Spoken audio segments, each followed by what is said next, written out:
This is Bliss Oasis. Change your thinking, change your life. You can show one by one, then tell us about them. Yeah, I can share. Let me share. Mm. So this is the first. Mm. Inaonekana vizuri? Naonekana Shaka. Shaka, hebu songeza kidogo karibu na kamera. Shaka ya maisha na hadithi zingine. Yeah. Mm. So apparently this was the first book. Sasa ni zile za ile tukaanza sasa short story sasa. Hizo ni collection na hadithi nyingine kama nilivyosema. Naam. So kuna hadithi ngapi hapo? Mimi yangu hapa ipo moja tu. Oh, ni collection zako na za watu wengine? Na watu wengine. Si tangu peke yangu sasa hivi. Okay. So, okay. So this was the first, na ndio ambayo ilifungua njia kwa vitabu vingine na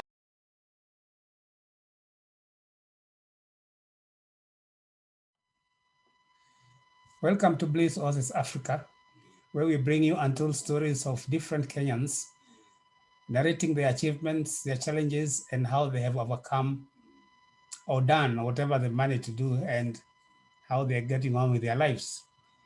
And today we have Hussein Kassim. Hussein Kassim is a clinical officer, or rather he will tell us exactly what he is, but he's in the medics. But I'm mentioning that because apart from that, he's a writer. And we know for a fact that very few scientists, unless they're writing scientific papers, do actually do literature kind of material. We have Hussein Kassim. He will tell us about his history, his background, his name, where he comes from, and why he went into writing, and what exactly he does at the moment apart from writing. So welcome, Hussein Kassim. Can you tell us about yourself? Okay, thank you so much for the opportunity to appear on Bliss Oasis. So first of all, my name is Hussein Kassim. The third is Mkwana. You know that's difficult to pronounce. Mkwana. Yeah, Sam. I see you. You're well. You're good. I try, but that name sounds like from Western Kenya. Yeah, that's the other uncertainty that will come to. Yes, because we know. Okay, I know Muslims are all over the world currently, but whenever we hear Hussein, many people tend to think of coast. Yeah. Coastal part of the country, but then here we have Mkwana. Anyway, so tell us a brief background about yourself, where you went to school and where you were born, and how can Hussein be a Mkwana anyway? Okay, I know you. Maybe along the way you'll be a little surprised, but it's okay. So Hussein Kassim comes from Kakamega County. I think you didn't know that. It's the firstborn in a family of around 5. I'm not so sure. There could be other people out there, you know. Who is sure? Who is supposed to be sure? Your dad. Let me say all of them. All the Okay. But the family, you're number 5 in the family of 5 that you know. No, I'm number 1. You're number 1. Okay, the firstborn. Yeah. Okay. But as of now, I believe we are 5, so I'm the firstborn. I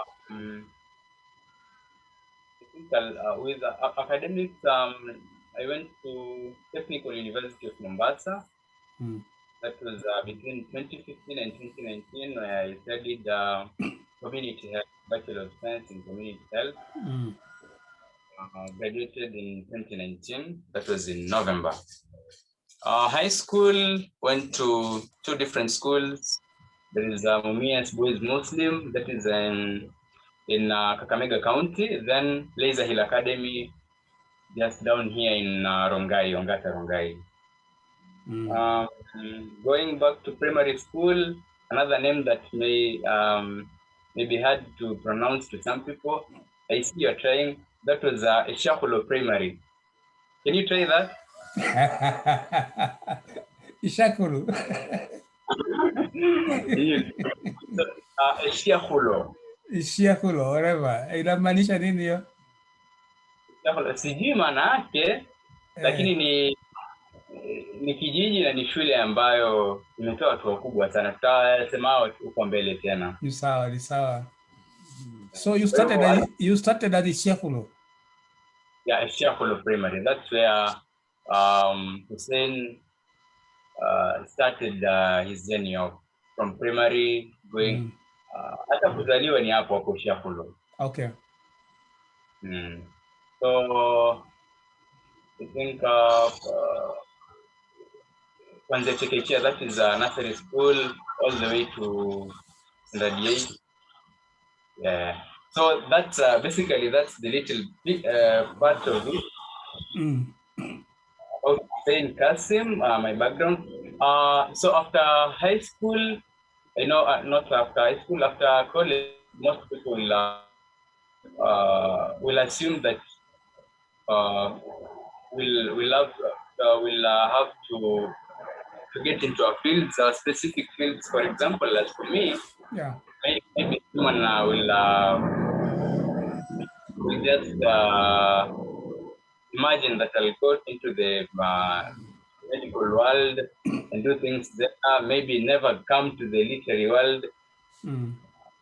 We'll talk about that more deeply. Just do this now. Yeah, after the primary, after Ishiakulo, you went direct to Polytechnic. You went to Mombasa directly. No, there was that bit about high school. I mentioned 2 high schools. Yeah. Yeah, high school, that was Mumias Boys Muslim and Laser Hill Academy. You went to 2 different schools. Yeah. What was the reason?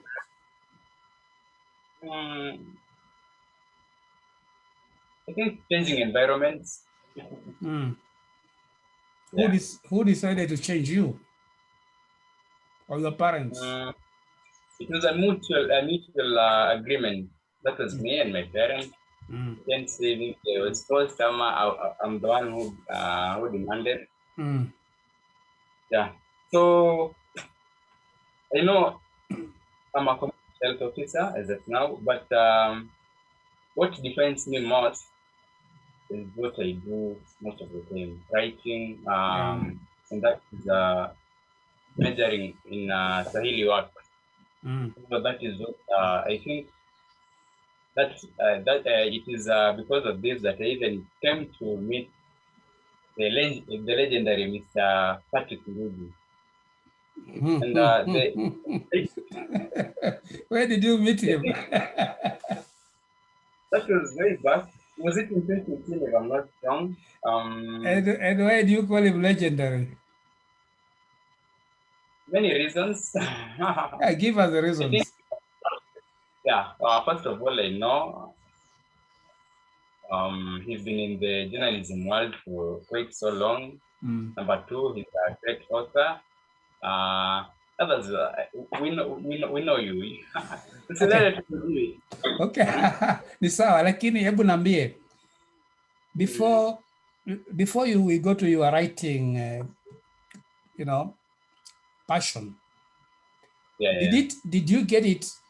Can you tell us where you got it while in school, or you finished college and you started feeling like you need to write, and what motivated you towards writing?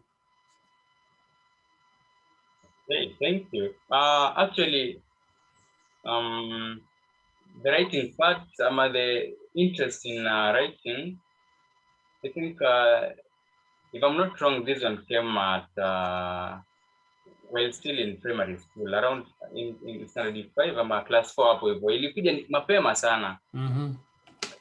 Na kitu kikubwa kilikuwa the late Professor Walibora'S. So reading his books, and I know he's inspired so many people reading his books, and I think that's basically where it started. Which So I book? developed the. Which book do you No. remember? Which book do you remember? Ni kitabu gani cha Walibora ambacho kilikufanya usikie yani unataka kuandika hata wewe ama ungependa kuandika?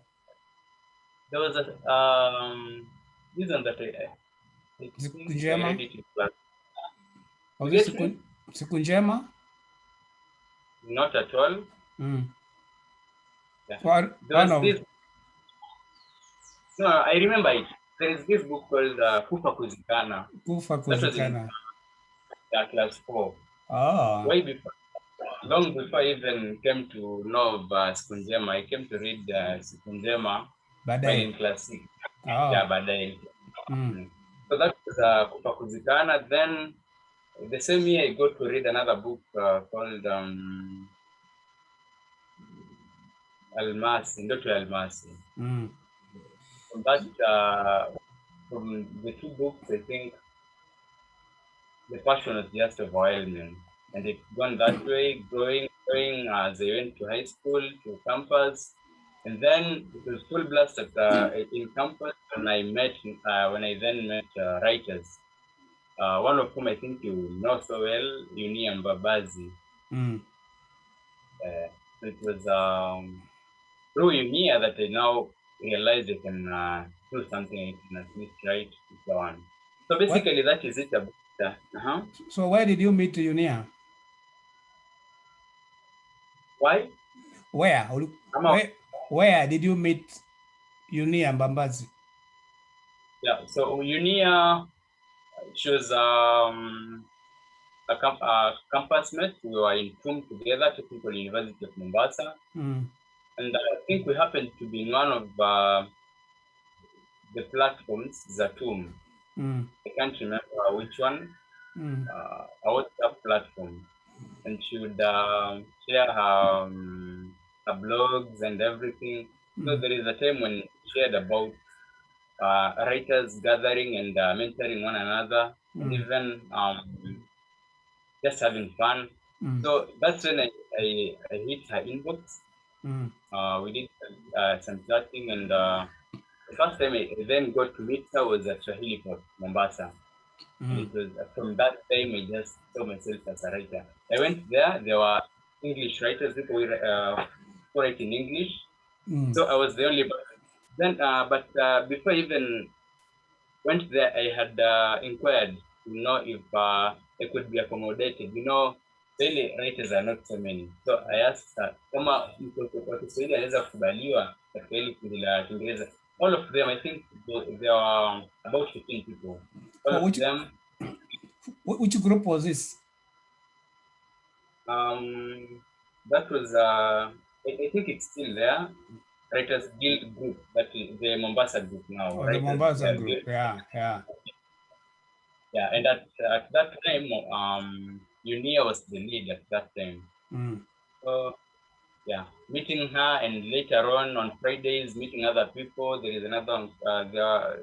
She used to invite people under the guidance of Writers Guild CEO, that is Gabriel Dinda. They would invite people. I can remember there is another one. There is this Swahili author that came, and all along it was just kila wakati unapokutana na mtu ndio unaona we are getting better and better and better. So that's basically it. So when you met Unia, had she already published anything? Had she already written a book? Not at all. I think that was in 2017 or 18. 18, I think. She had not written any book.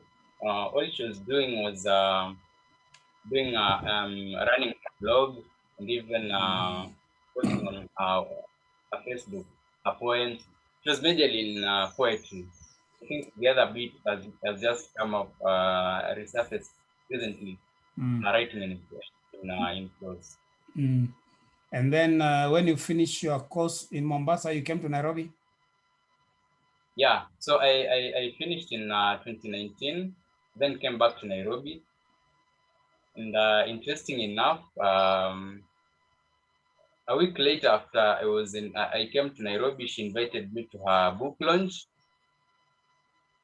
And I think it just continued getting better and better. At her book launch, I was nasema nilikuwa na nini semeje, ilikuwa ni kama nilipewa fursa ya kuzungumza. It was just ni kama kuentertain watu, but the entertainment gave me a small chance of talking, and through the talking again, those got more encouragement. And where was this? Where was the launch? Will I really remember? 254. You know the place? 254. I think. Who had organized the launch? Writers Guild. Oh, Writers Guild in Nairobi now. Yeah, in Nairobi. It was just here in Nairobi. There is this power 254. Ilikuwa long ukielekea kule inaitwaje kule kwa president. Oh. Wapi? Nyumbani ama State House. It's off State House Road, yeah. No problem.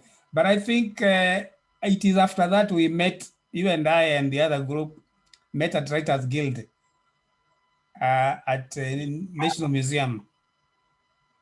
Yeah, that was then. That was after AIDA. Now that was in 2019. Okay, so you told me before meeting even before even meeting Writers Guild, you had already been impressed by writers like Ken Walibora and others. Yeah. So at what point were you still in school? Were you still in high school or primary school when you thought maybe one day you should write a book of your own? That was in primary school when I first thought of writing a book. But then I think at that time you can't do much. You're still not yet mature enough to do anything. But did you attempt? Did you attempt? I attempted. Yeah. I wrote roughly 12 pages of A4. Then along the way, I tired and dumped them. I can't remember. Okay, that's interesting. So after going to Writers Guild and after gaining some experience, yeah. After how long did you write your first book?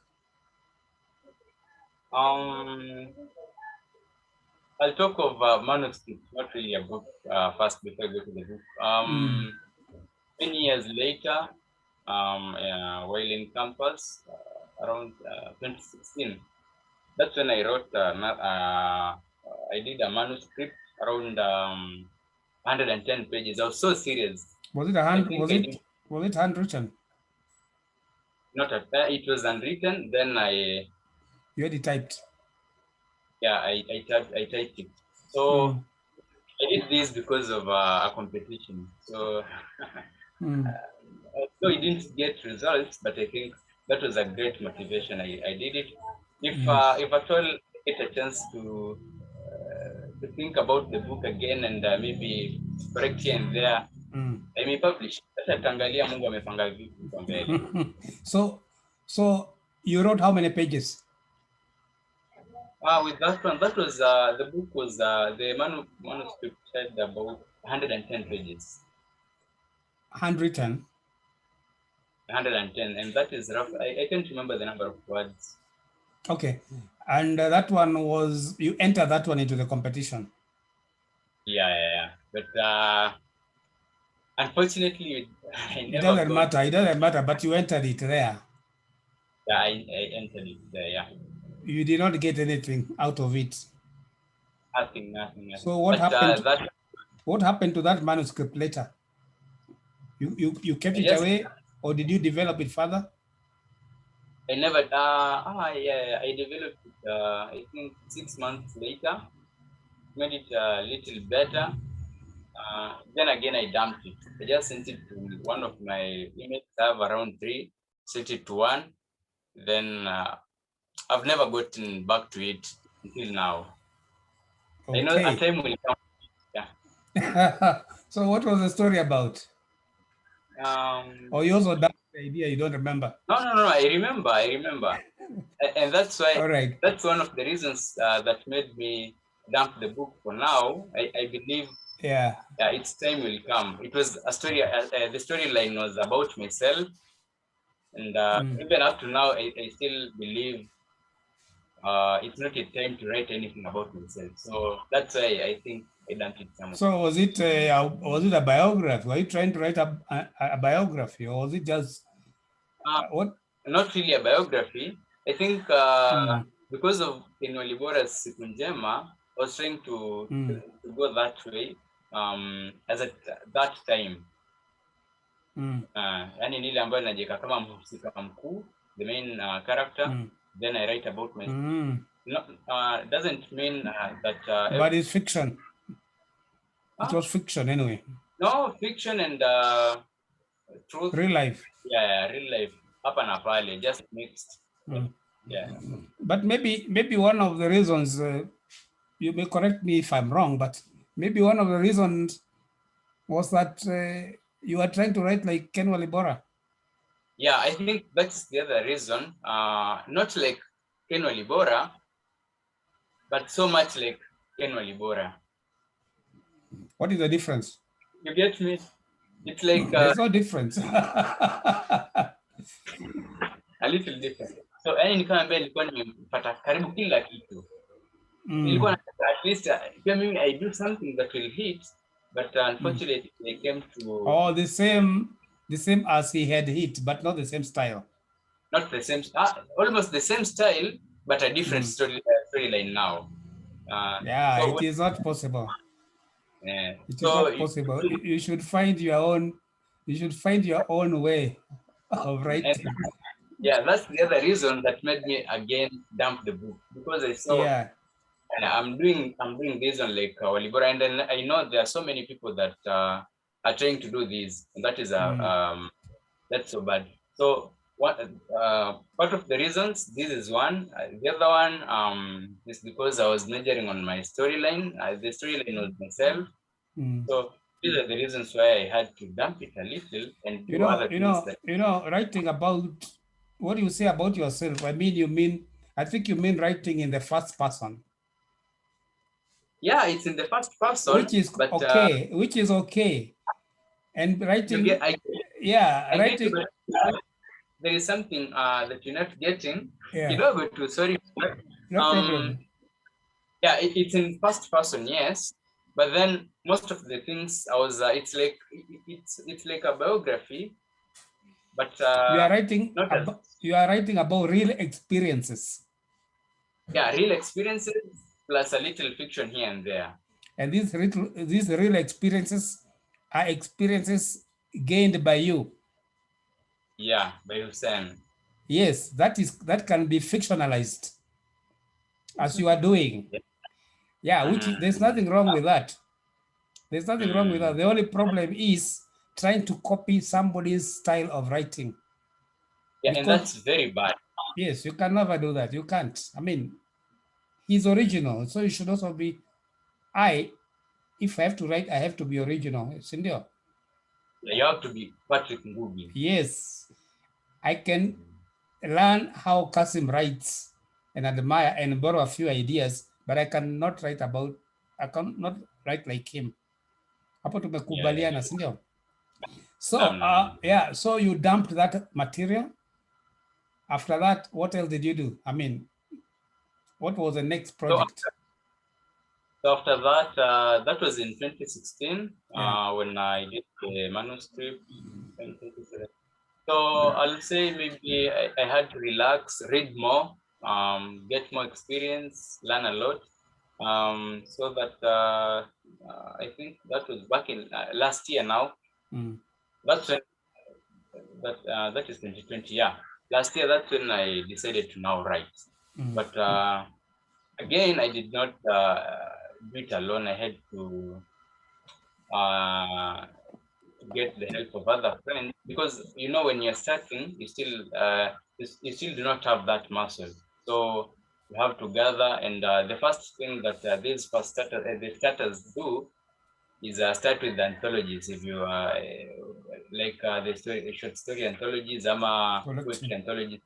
Yeah, you start from there, then you build on pole pole as time goes by. So you said you started writing last year, 2020. Yeah, that again. is. Yeah. Did you start from the scratch, or you collected some stuff you done earlier and you put them together? Yeah, I collected so much. For example, for the short story anthologies, I had to just pick stories that I loved. Some I had written, maybe typed, then stored them somewhere, just picked them from there, then submitted.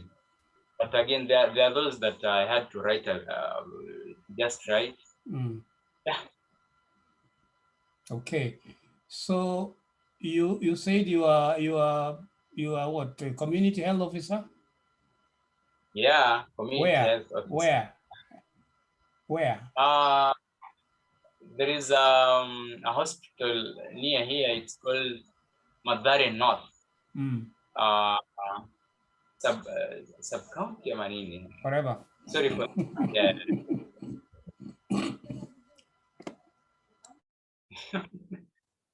So that is where you work. That's where I work. Nitasemaje? Yeah, sema tu. Yeah, that's where I work. That's where I work.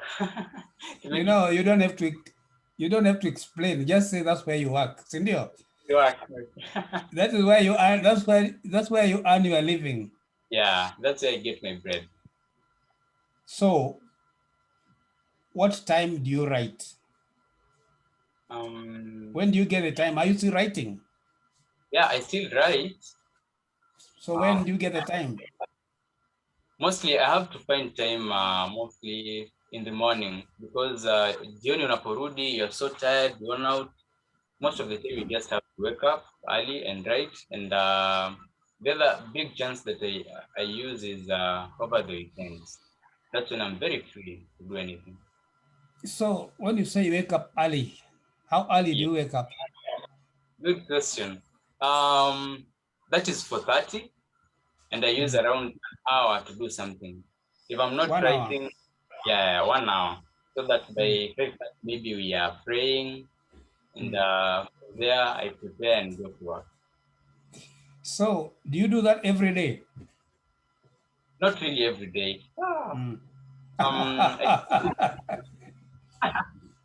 Bana, unajua ingaje sisemi kwamba ni kustrain, lakini sometimes you have to let yourself breathe a little. But I can say, I think in a week I do this thrice. Thrice a week. Do you have specific days when you say on this day and on that day and on that day I'll be doing the writing? Ama ni kushtuka tu nashtuka unasema leo nitafanya? Hapana, ikija kushtuka pia ndo nzuri zaidi kushinda ya kujipanga. Sana. Kushtuka ndio nzuri. Nzuri zaidi, unapata una idea nzuri sana ya kuandika. So usually it's always on a Monday, either a Monday, a Thursday, and a Friday. So on Mondays, mostly maybe that is a day we do fasting. Or normal in a week. We are allowed to fast Mondays and Thursdays. So when I wake up early, you are allowed to do what? Fast. F-A-S-T. Kufunga. No. So you are allowed. You mean you are allowed or you are supposed to? So you are Muslim. Not. It's sunnah, meaning it's a that is so much encouraged, but not an obligation. So we are allowed. You are allowed to do what? To fast on Mondays and Thursdays. It is, nikianza mambo ya ni kama tutapotea kidogo. No. Lazima wasioelewa waelewe. Because according to me and many Christians or many other non-Muslims, Muislamu lazima afunge mwezi mzima wa Ramadhani, lazima, unless ni mgonjwa. So unaniambia you are allowed to fast Or you mean you are allowed to break the fast? Let me clarify it a little bit. Yeah. So outside the month of Ramadan, these are the months. Oh, outside Ramadan. Yeah, outside Ramadan, that is now. Get me now. Yeah. Yeah. So outside Ramadan, these are the days. You're encouraged. Yeah, you're encouraged. Not allowed. Yeah, we are encouraged to fast on Mondays. Okay. That's much better. Yeah. So the time I have to grab that, I grab that chance, and when I wake up, maybe at 4:30, ama earlier than that, I do nafanya shughuli zangu za dini na nini, then I can't go to sleep. So because after that, then you spend writing, yeah? Yeah, I do. Yeah, exactly. How about weekends? How much time do you put into writing? Weekends, I think by 10 a.m. I'm done.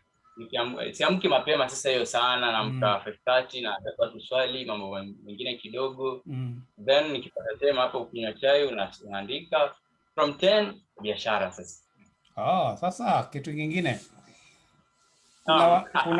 Kuna waandishi, okay.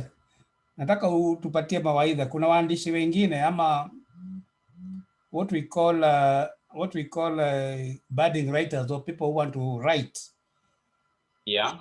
For many years, for a long time, wanasema ningependa kuandika lakini sina wakati, I don't have the time. How would you advise them? I think the only secret is to sacrifice. And you have to know when to sacrifice, not always. As for me, unaona sasa from Monday to Friday, always engaged. So kama ningesema sina wakati wa kuandika kwa sababu nimeshika siku zote, ningekuwa na stress. Unaona? So maybe mimi I grab Monday, Thursdays and Fridays most of the time. Hata kama ni 1 hour, you do something. So lazima uandike a whole novel, just something kidogo, kama you're building on something, ama ni a short, just something kidogo, you unaweka kwa blog, hivyo, ama unaistore somewhere, utaibuild up baadaye. Then unaona kama on weekends, again, I'm a busy person. I hadn't mentioned that. So on weekends, I have to run my other businesses. So ningesema kwamba ni business peke yake na nitakuwa busy, I'll forget about writing. So that's when that's why I have to spare some few hours up to 4, up to 10 a.m. I do some writing here and there, reading sometimes. Then from 10, I embark on my businesses. Yeah. And those business private series, how you can tell us what you do on the side? We can talk about them. Actually, okay, on weekdays, mimi ni mtu wa serikali. Weekdays, then, yeah. On weekends, hapo sasa mimi na biashara zangu. Unajua ukitegemea mahali pamoja pia na kwa balaa. Balaa kweli. Na kibanda changu cha kuuza nguo, sijui nitakuuzia siku moja. Nitatembea huko. Majaliwa. Utanialika nitembee. Majaliwa. So on weekends, kwanza leo kama 10:30 sasa, naenda dukani, nenda kuuza kidogo. Ni nguo tu, lakini wakati mwingine nitatia mtu, lakini weekends si siku yangu, maana najua nitapata watu wengi. Kama wewe labda hujaenda weekend unaweza kuja. So on weekends at least upate kitu cha kusukuma the other weekend going. Yeah. Kwa hivyo unasema mwaka jana ulianza kuandika seriously. Na niliona mahali, sijui kama ni Facebook, kama niliona umeonyesha kwamba umechapisha, and I think there were 2 of them. Did you manage to do the 2 books in 1 year, or what happened? Not 2 books, I did 5 books in 1 year. 5? Yeah. Kwani ulipata majira gani?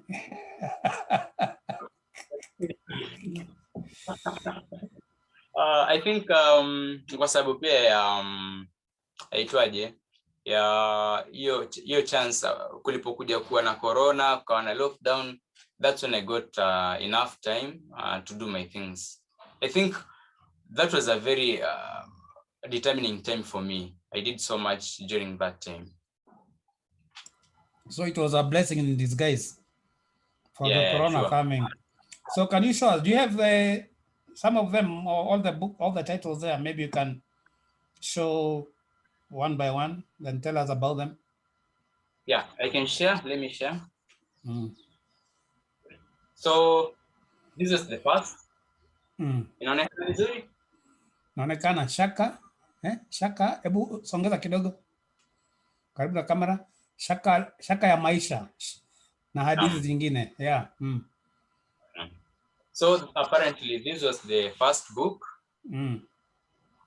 Sasa ni zile za ile tukaanza sasa short story sasa. Hizo ni collection na hadithi nyingine kama nilivyosema. Namna.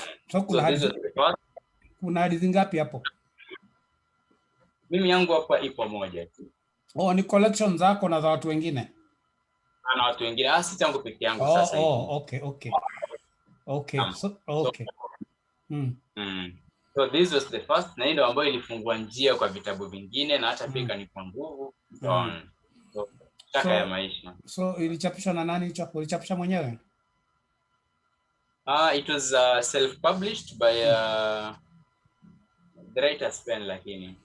Writer's Pen. Oh, okay. Good, yeah. Writer's Pen, the guy from Anita Lewis. It's by Lewis, Writer's Pen. Yeah, Lewis Omanda. Yes. Yeah. And then the next one, another book. The other book is MAPENZI YA PESA. Is it one story? Is it a novel or is it another collection? Again, another collection. Yeah. You and other people. So, yeah, but you see, with these books, it's not about just maybe submitting a story and so on, and it's done. So I believe there is so much to do. I know. Especially, if you are the lead in, if you are the lead, if you are the person coordinating. So this is the second one, MAPENZI YA PESA. I think you've seen this one. I've seen them. Yeah. Okay. And here comes my best book. Maradhi. DIWANI YA MARADHI.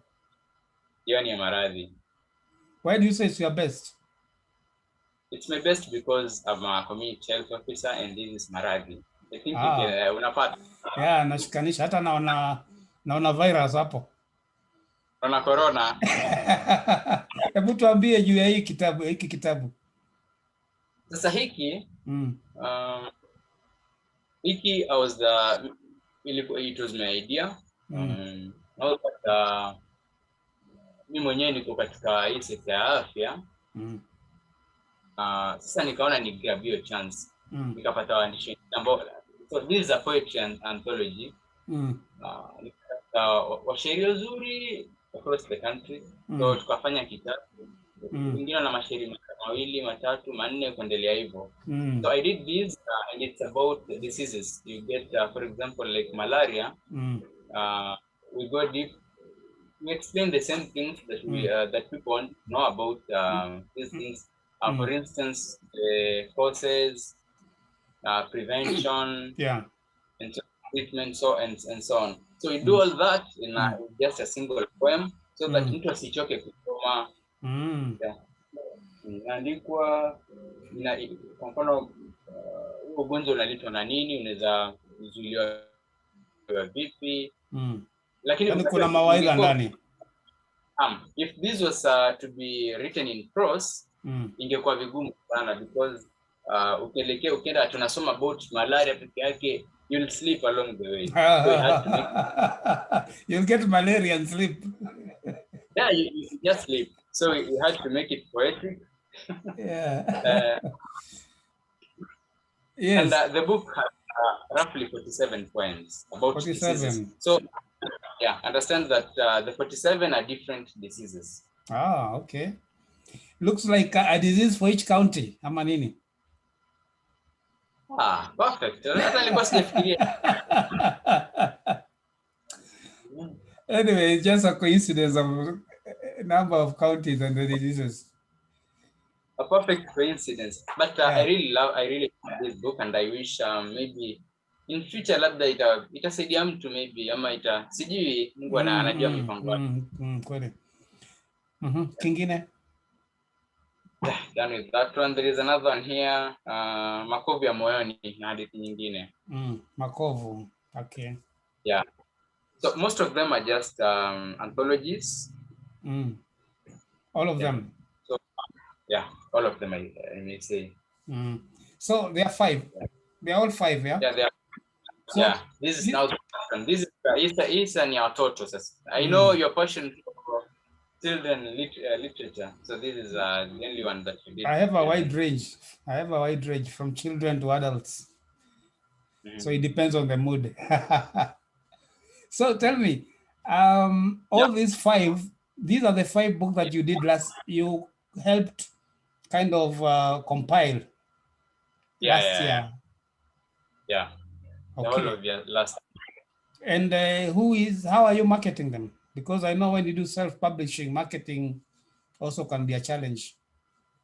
Yeah, marketing is really a problem, a challenge, if I may say. You really need some patience. So most of the time I post it on my WhatsApp status, sometimes on Facebook. And lucky enough, you'll find people asking. Yeah. And why did you think of writing Kiswahili? Oh, another amazing question. I think ever since I read Walibora'S books, the first 2, my passion for Kiswahili just improved, and it's never been the same ever since. Let me give you a story kadogo. When I was starting class 1, I was so poor. Nilikuwa nimetoka Nairobi kidogo. Sasa nenda kule mashambani. Sasa ile kupewa mtihani wa kwanza kufanya, the other papers I did fairly good, but with Kiswahili I had to I unfortunately got 4% out of 100. That's bad. I think so 4%. 4%. So and that was in class. Nakumbukaga sana hiyo kitu. Kuendelea ndio ikafika class 4 nikaona it is a totally different thing. I can't hate Kiswahili that much nikiendelea. So from class 4 nikabadilika na ni hivyo going forward. Shakumsema tu sema niseme najigamba, nikawa na lead na nini. Na kuanzia hapo mpaka walimu kuamini Kiswahili. Mtu akikuamini unajua pia naye lazima weke bidii. So kwenda high school nikawa unfortunately sikuwa journalist baadaye sasa kama wewe Patrick Ngugi. But in high school, that was in which year? Another passion for journalism popped up, and nikawa nasoma news kwenye parade. But it was mostly Swahili news. Wait, which radio? Yeah? Which radio? No, on parade. That was in school now. Oh, in school. Oh, hey. Yeah. So I would do the news parade. Yeah, it's just amazing. My love for Swahili. Yeah. And this was in high school? Yeah, that was in high school. Okay.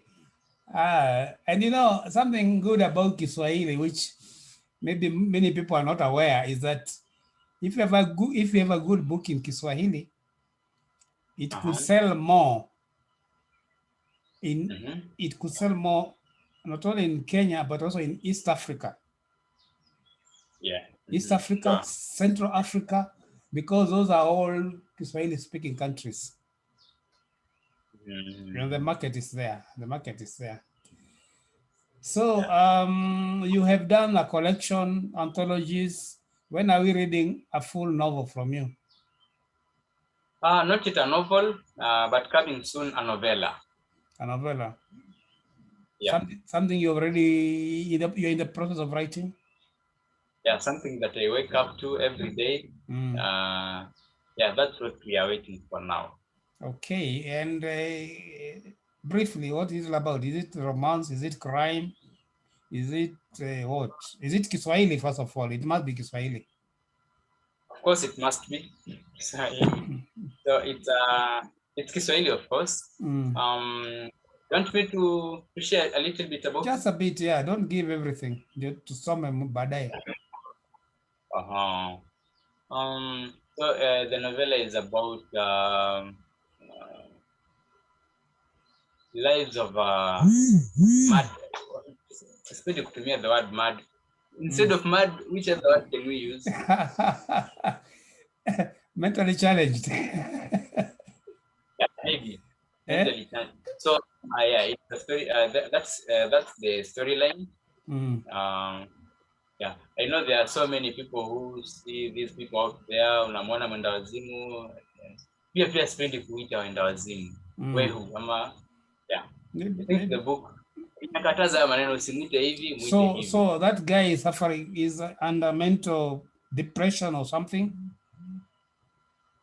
Not mental depression, but he's not okay. Yeah, yani ni mtu ambaye amevurugikiwa kabisa. So the story is about him. Yeah, it's about a story about him and his circle, the family around him. There are those who are mad, and it's just interesting. that will be an interesting read, I'm sure. So, are you still a member of Writers Guild? Yeah, I'm still a member. Yeah. I see. So, what is the future? I mean, okay, before you go to the future, what is, do you ever suffer what people call writer's block? I never want to talk about writer's block because there are those who will get you right, others wrong. But for me, I'll always say there is nothing like writer's block. What is that? Labda kama umechoka, kama ni kuzembea tuseme tu umezembea. Lakini I know there is nothing kama writer's block. Kwa mfano, you wake up in the morning and you want to force things. There is hapo hakuna writer's block. First of all, amka, labda afanya zoezi kidogo, strain your body kidogo, alafu ukikuja kukaa at least something. Amka una usingizi hivi, you want to write. Hapo ndo unalazimisha hiyo writer's block. Have you ever sat on a desk to write? And you're struggling to get an idea and it's not coming. Have you ever experienced that? Yes, I have. And the moment I realize I can't write, I just step up and just be funny with myself. And of course, unaimba tarab kidogo, una dance kidogo. Hata naruka presa kidogo. Kuna writer's block inamaanisha akili inataka kufanya mambo mengine. Naam, lakini ukisema tisa hii ni writer's block, acha niketi ni ngangane nayo ni writer's block, hautafanya chochote. Lakini ukielewa kwamba hizi andika, yes, najua inaitwa writer's block. Lakini ukiamini kwamba ipo itakupatia uzembe sasa. Unaona? Ni kweli. Hapo kwa nyumba unaweza kuja kufikia siku moja ukaiona, lakini I just assume there is no writer's block. Anytime I think it's a psychological, the mind is telling you need to do something else right now. You just have to change. Sure. Because another way of doing it, saile umekwama, ideas zikuji, take what you have already written and read. Just read, enjoy it. Enjoy what you have written already. Because that one can kind of, inaweza kukushtua tena ndio sana uanze kuandika. Lakini you are right. You don't have to struggle with writer's block. So what would you advise people who want to produce stories like the one you have done in those 5 books? I'd encourage people to first of all read. Just read. Hata kama utaandika in the next 5 years, first of all, just read. Read as much as possible. Don't force yourself to be a writer. You know, the moment maybe someone has some good English, some good Swahili, they immediately see themselves as writers, and that is where the problem. So I'd ask kama unaona unataka, you want to be a yes, first of all, just read. And when the right time comes, I'm not saying that people should delay writing, doing books, but when you feel you're ready to write, it could be even in 2 days from now when I'm maybe naongelesha mtu ambaye alikuwa anataka kuandika na maybe uwezo. 2 days from today. Once uwezo upo, bidii tu sasa, nothing else, bidii tu. Okay. So apart from writing and being in your shop and working, what is your other passion? What do you do when you have a free time? Do you play soccer? What do you do? Yeah, I'm so much into soccer, but unfortunately, sipatagi time ya kutosha. I really love soccer. Maybe to compensate that, maybe I'll once or twice I'll play some soccer on my phone. Oh.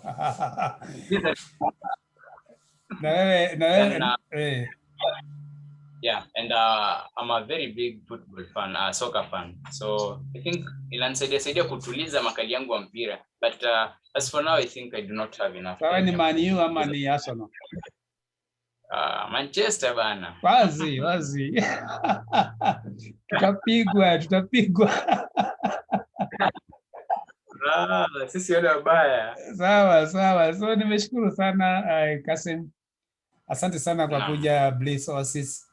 Na tunakuombea uzidi kuendelea katika uandishi na shughuli zile zingine, na majaliwa tutakutana, nije nione duka lako na labda nitanunua koti ama suti. Ajaliwa, Mungu akijalia. Asante sana, uwe na siku njema na tutazidi kuongea. Kwaheri.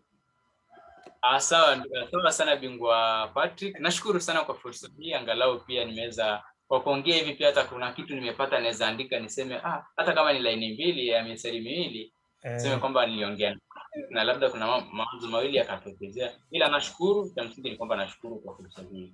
Asante. Ndio kufanya hivyo. Asante, shukran. Shukran sana. Asante. Thank you for being with us until the end.